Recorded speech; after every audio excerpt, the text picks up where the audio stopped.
اب ہوا یہ کہ دیکھیے پوری دنیا کی طرح کرپٹو کرنسی جب سامنے آئی تو جاپان کے اندر بھی لوگوں نے اس کو استعمال کرنا شروع کر دیا، اور بہت سارے سوالات جو وہاں کے منتخب نمائندے ہوتے ہیں ان کی جانب سے باقاعدہ طور پر قومی ان کی ڈائٹ، یعنی جیسے ہماری اسمبلی ان کی قومی ڈائٹ کہلاتی ہے، اس میں باقاعدہ طور پر مختلف سوالات مختلف ادوار کے اندر پیش کیے جاتے رہے، وضاحتیں مانگتے رہے لوگ کہ یہ بٹ کوائن کیا ہے، یہ کرپٹو کرنسی کیا ہے، آخر ہم نے اس کے ساتھ کیا کرنا ہے، کیا ہم نے اس کے ساتھ نہیں کرنا۔ اب لوگ بڑی آسانی سے کہہ دیتے ہیں کہ جاپان نے اس کو لیگل کر دیا۔ جاپان نے لیگل تو کر لیا، ٹھیک ہے، مجھ سے میں انکار نہیں کر رہا، نہ ہی انکار کرنا چاہیے، لیکن یہ تو بھائی دیکھ لو کہ انہوں نے لیگل کس انداز میں کیا۔ انہوں نے بٹ کوائن کی یا کرپٹو کرنسی کی تعریف کی کیا ہے، اور اس کے بعد کن شرائط کے اوپر جاپان کے اندر اس کاروبار کو کرنے کی اجازت دی گئی۔ اب بھائی جس بندے کا پیسہ لگا ہوا ہے، جو بندہ کاروبار کر رہا ہے، وہ تو کہے گا کہ ہر صورت اس کے حق میں بات کی جائے، لیکن دیکھیں میں نے بھی جواب دینا ہے، جو فیکٹس اینڈ فگر ہیں، جو ریفرنسز ہیں، وہ سامنے آپ کے رکھ کے بات کر رہا ہوں۔ اب بلا وجہ میں کسی ایک چیز کی نہ حمایت کر سکتا ہوں، نہ مخالفت کر سکتا ہوں، نہ اس کے اندر میرا کوئی نفع ہے نہ نقصان ہے، اور نہ ہی یہ ایک صحافی کا کام ہے۔ تو فیصلہ یہ ہوا جاپان کی قانون ساز اسمبلی کے اندر کہ موجودہ جو بٹ کوائن ہے وہ ہے کیا، اس کو موجودہ بینکنگ ایکٹ، مالیاتی نظام اور ایکسچینج کے تحت کرنسی یا بانڈ تو نہیں قرار دیا جا سکتا، اور بینکوں اور سیکیورٹی کمپنیوں کو منع کیا گیا کہ وہ بٹ کوائن میں لین دین نہ کریں۔ انہوں نے کہا کہ ٹھیک ہے جی، جو ہمارا بینکنگ کا ایکٹ ہے، مالیاتی نظام ہے، ایکسچینج ہے، اب اس کے تحت اب میں کیا کروں؟ جاپان کے جو قانون صاحب اسمبلی تھے انہوں نے کہا کہ اب اس کو کیا کریں، ہم کرنسی تو نہیں کہہ سکتے نا، کہ ہم کہہ دیں یہ کرنسی ہے۔ کرنسی یہ تو بہت بڑی بات ہے بھائی، کرنسی آپ مان لیں۔ انہوں نے کہا بانڈ بھی نہیں کہہ سکتے۔ پھر کیا کیا؟ اچھا، بحث یہاں پر چلتی رہی، اس کے حق میں بھی دلائل آئے، اس کے مخالف بھی دلائل آئے۔ انہوں نے فیصلہ پھر اس میں یہ لیا کہ نہ تو ٹھیک ہے اس کو کرنسی بھی نہیں کہہ سکتے اور نہ ہی اس کو بانڈ کہہ سکتے ہیں، لیکن اب کوئی ایسا قانون موجود بھی نہیں ہے ملک کے اندر، بغیر کسی وجہ کے ذہن میں رکھیے گا۔ اگر وجہ تلاش کر لے کہ اللیگل ایکٹیویٹیز میں ملوث ہو رہے ہیں تو پھر تو کارروائی ہو جائے گی، چاہے جاپان میں، چاہے امریکہ میں، چاہے کہیں پہ بیٹھا ہوا ہے۔ انہوں نے کہا کہ جاپان کے اندر کوئی ایسا قانون موجود نہیں ہے کہ بغیر کسی وجہ کے کسی بھی شخص کے خلاف کوئی کارروائی کی جا سکے کہ وہ بٹ کوائن کے اندر ڈیلنگ نہ کرے۔ اگر وہ بٹ کوائن دے کر کوئی چیز خریدتا ہے یا پھر بٹ کوائن دے کر کوئی سروسز یا چیز، گڈس یا سروسز، دو چیزیں ہوتی ہیں جو ہم کیا کرتے ہیں، پیسے دے کر کسی کی یا تو خدمات لیتے ہیں یا پھر ہم چیزیں خریدتے ہیں، تو کوئی ایسا قانون نہیں ہے جاپان کے اندر کہ ہم اس کو روک دیں۔ روکنے کے لیے بھی تو قانون چاہیے نا، جب اجازت دینے کے لیے قانون چاہیے تو پھر اس سے روکنے کے لیے بھی قانون چاہیے۔ انہوں نے کہا ہمارے پاس قانون نہیں ہے، ہاں البتہ ہم ایسا کریں گے کہ جو بندہ بٹ کوائن میں لین دین کر رہا ہے نا، اس پر ٹیکس ضرور لگائیں گے۔ یہ ایک فروٹفل ڈسکشن وہاں پر ہوئی۔ اس کے بعد اپریل 2017 سے جاپان میں کرپٹو کرنسی کا کاروبار جاری ہے، جس کو پیمنٹ سروسز ایکٹ کے تحت کیا جا رہا ہے۔ اب دیکھ لیں نا، یہ وہ بینکنگ ایکٹ کے تحت نہیں لے کے آیا اس کو، انہوں نے اس کے لیے ایک ایکٹ بنایا، پیمنٹ سروسز ایکٹ۔ اس کے تحت اس کاروبار کا سارا ریکارڈ رکھا جاتا ہے باقاعدہ طور پہ، اور ساتھ ساتھ یہ بھی خیال رکھا جاتا ہے کہ جب ریکارڈ رکھتے ہیں وہ کہ کس کے پاس کتنے بٹ کوائنز ہیں، کون سی کرنسی ہے اس کے پاس، وہ رجسٹرڈ ہوتی ہے، اور یہ ساتھ ساتھ خیال وہ رکھتے ہیں کہ بھائی منی لانڈرنگ نہ ہو، منی لانڈرنگ سے وہ روکنے کی صلاحیت رکھتے ہیں۔ تو انہوں نے فیصلہ دے دیا کہ ٹھیک ہے بھائی، اس پیمنٹ سروس ایکٹ کے تحت آ جاؤ، اپنا رجسٹرڈ کراؤ اور رجسٹرڈ کرانے کے ساتھ ساتھ آپ کام کریں، اور آپ نے ٹیکس بھی دینا ہے، اور اس کے ساتھ ساتھ منی لانڈرنگ نہیں کرنی، اور اس سے روکتے ہیں وہ ان کے پاس اتنی ایڈوانس ٹیکنالوجی موجود ہے کہ وہ پتہ چلا سکیں. ٹھیک ہے، تو کہ آیا کہ جاپان کے اندر منی لانڈرنگ ہو رہی ہے یا نہیں ہو رہی. اور دوسری ایک چیز آپ جاپان کے بارے میں ذہن میں رکھیں کہ ٹیکنالوجی کے اندر جس کو سب سے بڑی ٹیکنالوجی مانا جاتا ہے وہ کون ہے؟ جاپان. تو جاپان ٹیکنالوجی کا یا کسی نئی چیز کا انکار ایسے نہیں کرتا. ٹھیک ہے جی. اور جاپان کے لیے ان تمام معاملات کو سنبھالنا ان کی حکومت کے لیے کوئی مشکل کام نہیں ہے. اگر وہ کسی ایک چیز کی اجازت دے رہے ہیں تو وہ واپس بھی لے سکتے ہیں. یہ نہیں ہے کہ اجازت دے دی تو پھر ہمیشہ ہی رہے گی، ایسا نہیں ہے. اگر وہ دیکھیں گے ملک کے لیے نقصان ہو رہا ہے تو وہ اس کو واپس لے لیں گے، اور جو بگاڑ پیدا ہوگا اس کی وجہ سے اس ملک کے اندر اتنی صلاحیت ہے کہ وہ اس بگاڑ کو سنبھال لے گا. اب پاکستان کے اندر کیا اتنی صلاحیت ہے کہ اگر اس کی اکانومی بیٹھ گئی تو پاکستان اپنی اکانومی کو کھڑا کر دے گا؟ ہے اتنی صلاحیت؟ سوال ہے میرا، فیصلہ آپ خود کریں. اب جاپان میں ایک چیز اور بھی دیکھ لیجیے جو پازیٹیو پوائنٹ ہے، وہ بھی آپ کے سامنے رکھ رہا ہوں. جاپان میں کرپٹو کرنسی کے کاروبار کا حجم $50 ارب سے تجاوز کر گیا ہے. اس وقت جاپانی حکومت نے 23 میگا کرپٹو کرنسی ایکسچینج کو ملک میں کرپٹو کرنسی کے قانونی کاروبار کی اجازت دے رکھی ہے. اب 23 میگا کرپٹو کرنسی ایکسچینج انہوں نے لگا دی اپنے ملک کے اندر. اب اس کے ساتھ ساتھ یہ بھی دیکھ لیں کہ اس کاروبار کا حجم جو بتایا جا رہا ہے $50 ارب سے تجاوز کر گیا ہے. اب یہ facts and figure different organisations کی جانب سے، ڈفرینٹ کمپنیز کی جانب سے پیش کی جاتی ہیں کہ اس کا کاروبار اتنا ہو رہا ہے.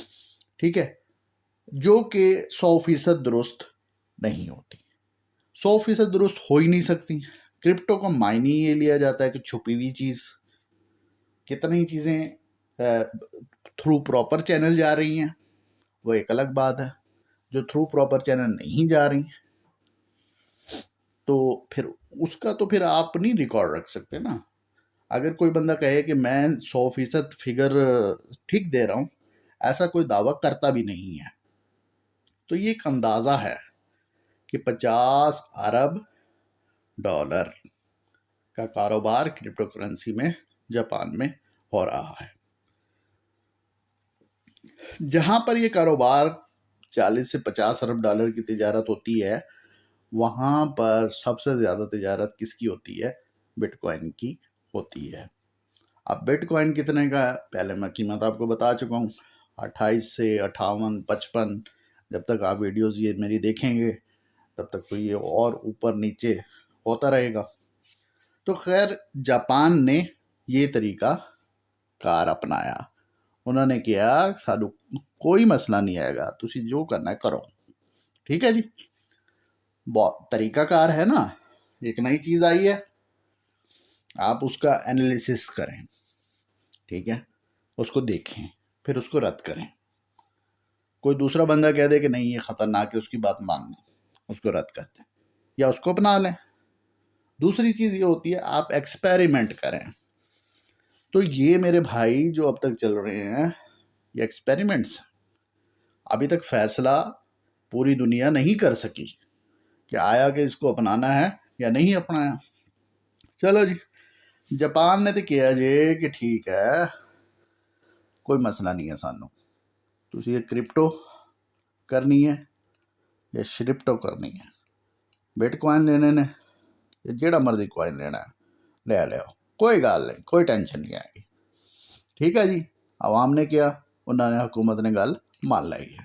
انہوں نے کہا سارے واسطے مسئلہ ہی کوئی نہیں آئے گا، اکانومی گر گئی اسی پھر کھڑی کر دیں گے. اب جاپان نے تو کہا کہ ٹھیک ہے کر لو. اب چائنا نے کیا کہا؟ چائنا نے کہا نسو بجو تم گل سنو، سامان اپنا چکو،